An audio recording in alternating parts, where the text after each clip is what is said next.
Magandang gabi mga kapuso. Ako po ang inyong Kuya Kim na magbibigay sa inyo ng trivia sa likod ng mga trending na balita. Laking gulat ng isang mangingisda mula Marinduque sa kanyang nahuli sa laot. Hindi raw kasi araw-araw nakakalambat siya ng isang klase ng napakalaki at napakalapad na isda na kung tawagin ay mola-mola o sunfish. Nanlaki ang mga mata ng mangingisdang si Teodorico sa kanyang lalambat kamakailan sa Marinduque. Napakalaki pang binaw nito! Isang napakalaki at napakalapad na isda. Isang mola-mola.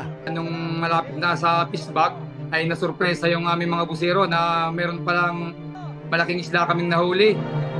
Ang mola-molang sumabit sa lambat ni Teodorico, tinatayang nasa 6 na talampakan ng lapad at tumitimbang ng halos 150 kilos. Nakakahuli naman kami ng ganon, maliliit lang. Pero itong isang ito, talagang noon lang kami nakahuli ng sobrang laki talaga nito. Hindi kami makapaniwala na. Ano kaya ang ginawa ni Teodorico sa nahuling mola-mola? Kuya Kim, ano na? Ang mola-mola o ocean sunfish, isa sa pinakakakaibang isda sa ating karagatan. Para itong malaking plato. Malapad at pabilog kasi ang katawan nito na may dalawang napakalaking palikpik. Isa sa taas at isa sa baba. Yung mahabang dorsal fin at anal fin, yan yung ginagamit nila for propulsion kung lumalangoy sila. Ang kanilang buntot naman, di gaya sa karaniwang isda. Mukha kasi itong putol. Nakikita natin na absent yung caudal tail o caudal fin ng mola-mola.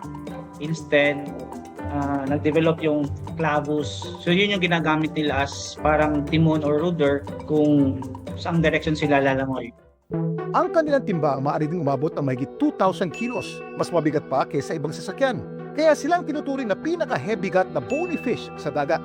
Ano naman kaya ang ginawa ni Teodorico sa sunfish na aksidente niyang nalambat? Kaya aming agarang binakawalan dahil ito ay isa sa ipinagbabawal ng BIPAR na mahuli. Pero alam niyo ba na may mga naniniwala ng paglitaw ng mga mola-mola? Isang masamang pangitain. May katotohanan nga ba ang haka-haka tungkol sa mola-mola?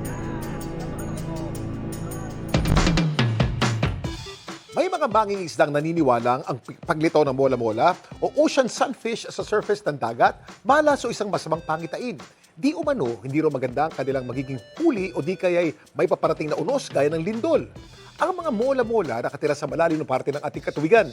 At naniniwala ang iba na kaya umaahon sila ay dahil may nase-sense daw silang pagbabago sa ilalim ng dagat. Pero wala pang pag-aaral na nakakapagpatunay nito. Ayon sa mga eksperto, ang pag-ahon ng mga mola-mola ay normal behavior lamang. Pagkatapos sila sumisid sa malamig na tubig, umaahon sila para magpainit sa araw o mag-sunbathing. Ito ang dahilan kung bakit sila tinawag na sunfish.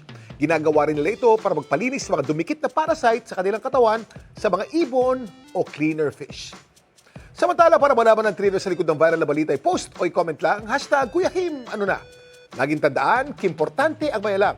Ako po si Kuya Kim at sagot ko kayo 24 oras.